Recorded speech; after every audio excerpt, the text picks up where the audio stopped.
Alors les tests, on est toujours en compagnie du docteur qui continue, qui est toujours avec nous jusqu'à 15h30 et merci beaucoup. C'est vrai que les tests, c'est un gros morceau. Peut-être Olivier Véran disait en juin, il faut des tests. Mais et après, finalement, si ça ne donne aucun résultat en matière si ça n'aide pas à résorber l'épidémie et à lutter contre la crise sanitaire, et c'est pour ça que je parle de l'isolement et du traçage, parce que c'était un triptyque, c'était pas uniquement les tests. Si on n'arrive pas ensuite à tracer et à remonter la chaîne de l'épidémie, et apparemment on n'y arrive pas, l'application Stop Covid, apparemment c'est un naufrage, vous allez peut-être pouvoir confirmer, et l'isolement... On l'a vu. Parce qu'en fait, sur les tests, on fait autant de tests que les Allemands, un petit peu plus, mais les chiffres, les résultats des Allemands sont bien meilleurs. Mais voilà, les Allemands, ils ont moins de positifs et moins de morts. Ce qui manque, c'est une stratégie. On a l'impression qu'il y a eu un manque de stratégie, qu'on n'a pas su anticiper peut-être ce que ça allait devenir, que ces files d'attente, que les gens inquiets, là je parle sous votre contrôle, est-ce que c'est cela que vous attendez ? Moi, je pense qu'il faut revenir à quelque chose qui fonctionne. C'est-à-dire que avant, on avait un système de santé qui fonctionnait depuis des siècles avec toutes ces erreurs qu'on fait maintenant. Elles ont été faites depuis des siècles. Donc maintenant, on a l'impression qu'on recrée un nouveau truc et puis que barrage après barrage, ça craque parce qu'on essaie d'inventer en pleine crise quelque chose qui est déjà traité. Le système de santé. Erreur, par exemple, d'enlever l'ordonnance. On revient à l'ordonnance après avoir dit et puis on va voir aussi les coûts. Actuellement le dépistage, il y a un effet Nutella. Vous savez, on dit ça vaut rien, tout le monde peut le faire et tout d'un coup crac, il y a plus assez de peau pour tout le monde. Mais c'est connu ça. Maintenant, si on revenait, on n'aurait jamais dû quitter en réalité un fonctionnement normal. Le problème, c'est qu'on est en train de connaître avec les tests, alors pas exactement pour les mêmes raisons, le même cafouillage qu'on a connu avec les masques au mois de mars dernier. Le délicieux directeur général de la santé, Monsieur Salomon, hier devant la commission d'enquête du Sénat, a fini par admettre qu'effectivement, il s'était pas forcément exprimé tout à fait convenablement sur les masques à l'époque. Bon, ils vont finir par reconnaître qu'ils ont menti. Bon, eh bien pour les tests, alors là, c'est pas une question de mensonge, c'est au contraire, vous voulez des tests, alors en veux-tu, en voilà, etc. Alors je vais vous dire, moi je ne suis pas médecin, mais j'ai appris une chose très simple. Lorsque vous devez avoir une opération, les anesthésistes qui redoutent simplement que le patient se trouve dans une situation affaiblie exigent un test datant de moins de 3 jours, de moins de 72 heures. Ça veut donc dire quoi ? Que pendant 72 heures, on estime que si le test vous déclare non positif, même si vous chopez le virus pendant cette période de 72 heures, vous n'êtes pas encore affaibli. Au bout de 7 jours, ça n'a plus aucune signification. Et d'autres, c'est 10 jours. Moi, j'ai connu un laboratoire où c'était 10 jours, le résultat du test. Vous pouvez raccrocher tout de suite. Ça sert à rien. La faute du ministère de la Santé, c'est de ne pas avoir expliqué ça et de dire qu'en effet, il faut aller se tester quand il y a une nécessité et qu'encore une fois, mais l'administration française a l'air d'avoir du mal à saisir ça. La vigie, celui qui est au premier rang et qui peut décider si le test est nécessaire ou intéressant, c'est le médecin généraliste. Voilà. C'est pas la peine d'aller chercher midi à 14h. Dr Huynh, d'ailleurs, l'idée de ce biologiste qu'on avait en ligne tout à l'heure, de dire, de toute façon, tous les tests qu'on a fait depuis plus de, je sais plus ce qu'il disait, 7 jours, il faut les jeter, ça sert à rien. Ah oui. Oui, mais le problème, c'est qui est-ce qui est capable d'expliquer ça aux gens. Donc, il fallait pas les faire. Surtout maintenant, il y a des labos quand même qui disent, moi je peux pas vous donner un rendez-vous parce que on n'a pas de réactif. Donc, si vous voulez venir, on vous donne un rendez-vous le 9 octobre aujourd'hui. Donc, si vous voulez, ça c'est réaliste. Il faudrait que les labos puissent dire, je ne serai pas capable de vous donner le résultat en moins de 48 heures, donc je ne vous teste pas. Oui, mais le gouvernement a dit aux labos, testez. Oui. On verra bien comment ça se passera.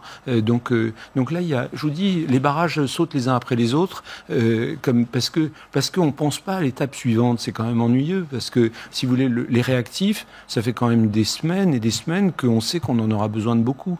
Et on n'en a pas assez. On n'en a pas assez non. Parce qu'on lit un peu à droite à gauche, il y a des labos qui ont débordent de réactifs et d'autres qui n'en ont pas. Non, mais bien sûr, pour les PCR, il faut une sorte de réactif, il faut une amorce. Mais donc, c'est fait en France Non, il n'y en a pas en France, non.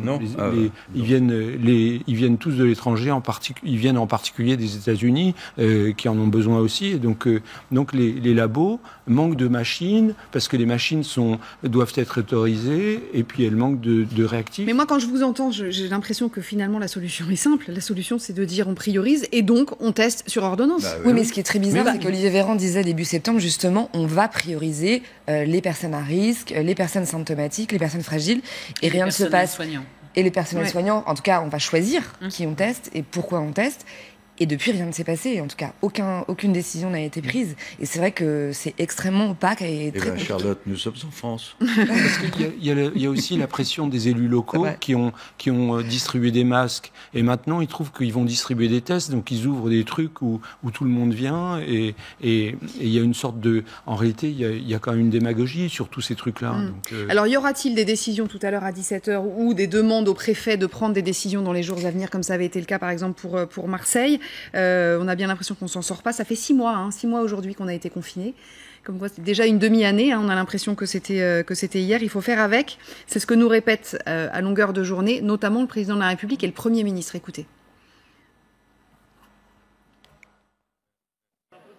La cohérence politique gouvernementale, elle est simple. Elle s'appelle vivre avec le virus. Je pense que c'était extrêmement important, dans le contexte qu'on connaît, de montrer, comme on l'a dit plusieurs fois avec le gouvernement, qu'il faut vivre avec le virus.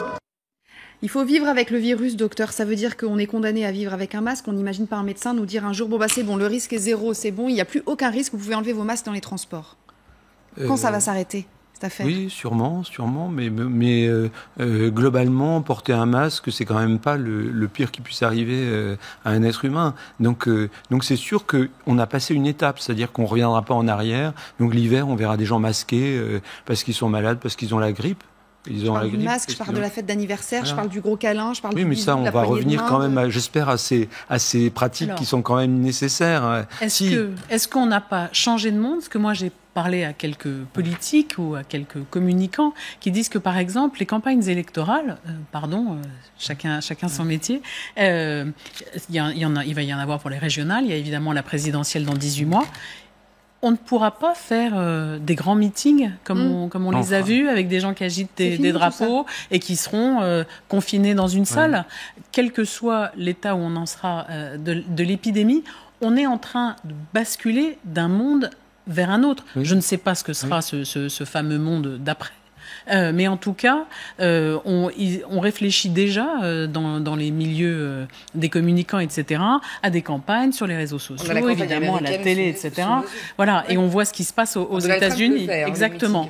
Mais donc Joe Biden n'en a fait aucun. Voilà, et donc on voit que certes, à un moment, en tout cas, on peut l'espérer, ça va s'arrêter, mais ça va être très lent, peut-être en sifflet, et peut-être que, comme le dit Bénédicte, les fêtes d'anniversaire, les mariages, mais les campagnes électorales, tout cela va nous faire changer quand même de paradigme. Et les rapports des enfants avec leurs une campagne électorale avec moins de baratin, avec moins de promesses, avec moins de poudre aux yeux. Mais il faut du contact aussi, Olivier. Et avec moins de démagogie. Mais il faut du contact aussi, Olivier. On se souvient de toutes ces images de campagne. On a besoin de contact, souvenez-vous, je sais pas, Jacques Chirac qui allait taper le cul des vaches. Enfin, c'est important aussi, ça. Oui, je dois reconnaître que élire un président de la République en fonction de sa capacité à frapper convenablement ou pas convenablement le cul des vaches, c'est hyper important.